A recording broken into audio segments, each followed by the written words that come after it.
১৯৭১ সালে বাংলাদেশ স্বাধীন না হলে আজ আমাদের সামরিক নিরাপত্তা বা প্রতিরক্ষা ব্যবস্থা কেমন হতো? এই প্রশ্নটি অনেকের মনেই আসে। অনেকেই কথা প্রসঙ্গে বলে, আজ বাংলাদেশ এবং পাকিস্তান এক থাকলে আমরা ভালো থাকতাম, অন্তত সামরিক দিক দিয়ে। আসলেই কি আমরা সামরিক দিক দিয়ে ভালো থাকতাম? আসুন বিষয়টা আমরা বিশ্লেষণ করি। সম্পূর্ণ ভিডিও দেখার অনুরোধ রইল। বর্তমানে পাকিস্তান একটি পরমাণু শক্তিধর দেশ। মুসলিম বিশ্বের অন্যতম শক্তিশালী দেশ হিসাবেও পাকিস্তানকে ধরা হয়। তাই অনেকের মনেই বর্তমানে প্রশ্ন জাগে যে কেমন হতো যদি ১৯৭১-এ বাংলাদেশ পাকিস্তান থেকে আলাদা না হতো। এক দেশ থাকলে নিশ্চয়ই পাকিস্তান আরও শক্তিশালী থাকতো, আর নিশ্চয়ই ভারত এভাবে দাদাগিরি করতে পারতো না। কিন্তু ইতিহাস এবং সামরিক স্ট্র্যাটেজি বিশ্লেষণ করলে দেখা যায়, পাকিস্তান থেকে আলাদা হওয়ার ফলে বাংলাদেশ সামরিক ও কৌশলগত দিক থেকে অস্তিত্ব রক্ষার মতো এক বিশাল সুবিধা অর্জন করেছে। স্বাধীনতার আগে পূর্ব পাকিস্তান ছিল আক্ষরিক অর্থেই এক অরক্ষিত জনপদ। পাকিস্তান আমলে পূর্ব পাকিস্তানের প্রতিরক্ষা ব্যবস্থা ছিল অত্যন্ত দুর্বল ও অবহেলিত। ১৯৪৭-এ যখন ভারত পাকিস্তান নামে দুটি দেশ হয়, তখন বাংলাদেশের তেমন কোনো সামরিক উপস্থিতি ছিল না। ১৯৪৮-এ আইয়ুব খান নামের একজনকে পূর্ব বাংলার সামরিক প্রশাসনের প্রধান বানিয়ে এখানে পাঠানো হয়।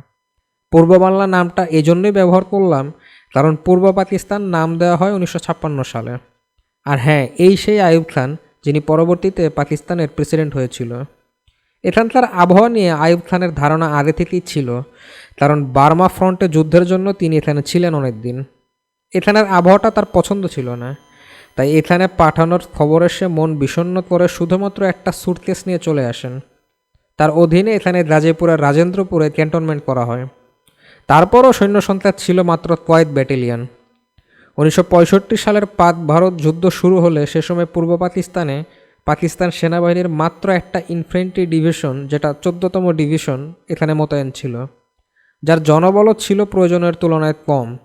সর্বসাকুল্যে ১০,০০০-এর মতো সৈন্য। ভারী অস্ত্রের কথা বলতে গেলে পুরো পূর্ব পাকিস্তানের সম্বল ছিল নামে মাত্র একটা রেজিমেন্ট লাইট ট্যাঙ্ক, আর আকাশ সীমা রক্ষার জন্য পাকিস্তান বিমান বাহিনীর মাত্র এক স্কোয়াড্রন যুদ্ধ বিমান, যাতে ছিল মাত্র ১২টা F-৮৬ সেবার যুদ্ধ বিমান। নৌবাহিনীর উপস্থিতি ছিল আরও নগণ্য। পাকিস্তান আর্মি, বিমান বাহিনী ও নৌবাহিনী সব কিছুর হেডকোয়ার্টার ছিল পশ্চিম পাকিস্তানে। অন্তত নৌবাহিনীরও কোনো হেডকোয়ার্টার এখানে ছিল না। সত্য বলতে ১৯৬৫ সালে ভারত চাইলে খুব সহজেই পূর্ব পাকিস্তান দখল করে নিতে পারত। তখন ভারতীয় সেনাবাহিনীর ইস্টার্ন কমান্ডকে মোকাবেলার মতো কোনো শক্তি এখানে ছিল না। বাঙালি মুসলিমদের নিজস্ব কোনো বড় মিলিটারি ফরমেশন তখনও গড়ে ওঠেনি। যদিও ইস্ট বেঙ্গল রেজিমেন্ট ছিল, কিন্তু তার শক্তি ছিল কম এবং কিছু রেজিমেন্ট পশ্চিম পাকিস্তানে ছিল। ১৯৬৫-র পুরো যুদ্ধে পশ্চিম পাকিস্তানের সাথে পূর্ব পাকিস্তানের কোনো যোগাযোগই ছিল না। দেশ রক্ষার জন্য এখানে সৈন্য সংখ্যাও ছিল খুব কম। তখন চাইলেই ভারত খুব সহজে পূর্ব পাকিস্তানে আক্রমণ করলে সেটা ঠেকানোর মতো কোনো শক্তি এখানে ছিল না। ১৯৬৫ যুদ্ধের পর ১৯৬৬-তে শেখ মুজিব ৬ দফা ঘোষণা করেন, যার একটা দফা ছিল পূর্ব পাকিস্তানের আলাদা সৈন্য কমান্ড দিতে হবে। পাকিস্তানের ৬ দফা না মানার অন্যতম বড় কারণ ছিল এই দফাটা।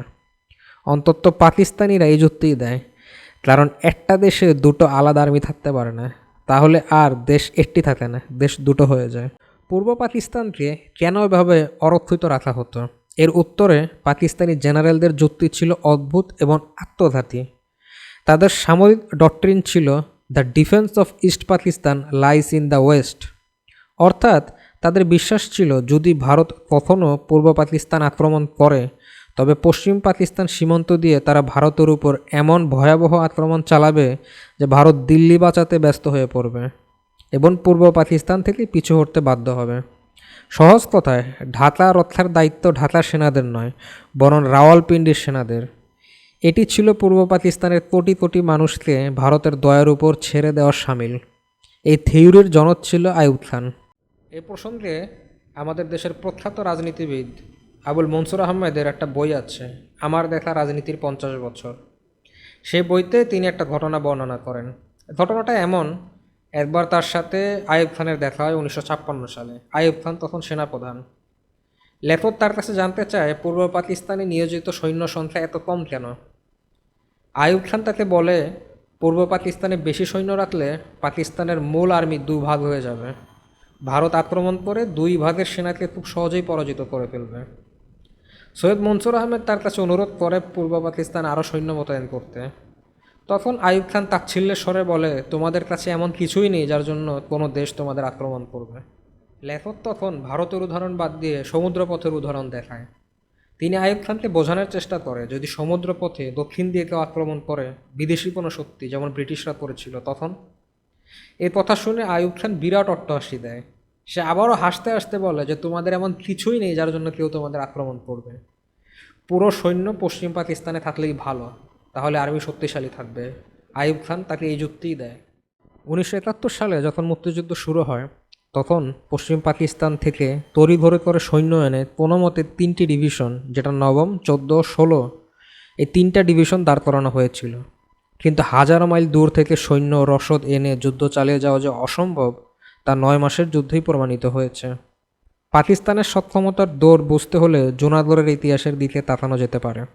জুনাগড় পাকিস্তানের ভৌগোলিকগতভাবে অনেক কাছে হওয়ার পরেও ভারত সেটা দখল করে নেয়। পাকিস্তান কিছুই করতে পারে না।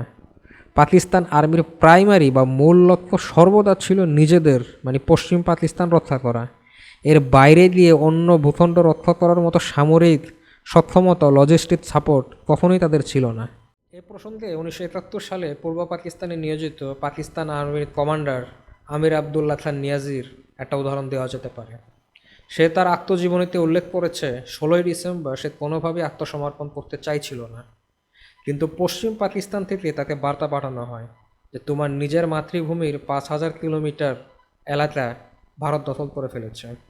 তখন আমির আবদুল্লাহ খান নিয়াজি তার বইতে লেখে যে আমার নিজের মাতৃভূমিকে রক্ষার জন্য আমি আত্মসমর্পণ করি, পশ্চিম পাকিস্তানকে রক্ষার জন্য।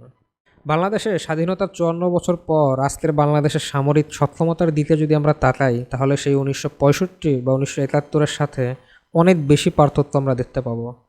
বর্তমান বাংলাদেশ সেনাবাহিনীর প্রায় 11টা ইনফ্যান্ট্রি ডিভিশন আছে।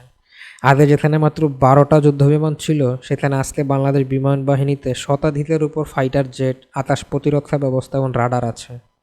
নৌবাহিনীও এখন ত্রিমাত্রিক বাহিনীতে রূপান্তর হয়েছে। অবশ্য বৈশ্বিক পরাশক্তি বা বিশাল প্রতিবেশী দেশের তুলনায় এই শক্তি পর্যাপ্ত না এবং আরও আধুনিকায়নের প্রয়োজন আছে, অন্তত বাজেট অনুযায়ী। কিন্তু পাকিস্তান আমলে সেই অরক্ষিত এবং জিম্মি অবস্থার তুলনায় আজকের বাংলাদেশ অনেক বেশি সুরক্ষিত। যদি ভারত পাকিস্তান যুদ্ধ আবারও হতো, তাহলে বাংলাদেশকে বাঁচানো পাকিস্তানি বাহিনীর প্রাইমারি টার্গেট হতো না, তাদের প্রাইমারি টার্গেট হতো পশ্চিম পাকিস্তান। কারণ পাকিস্তান বাংলাদেশ যদি আজও এক থাকতো, তাহলে পাকিস্তান এই দেশ থেকে অর্থ, সৈন্য নিয়ে পশ্চিম পাকিস্তানেই মোতায়েন করতো ভারতের হামলা ঠেকানোর জন্য। বাংলাদেশ অরক্ষিতই থাকতো।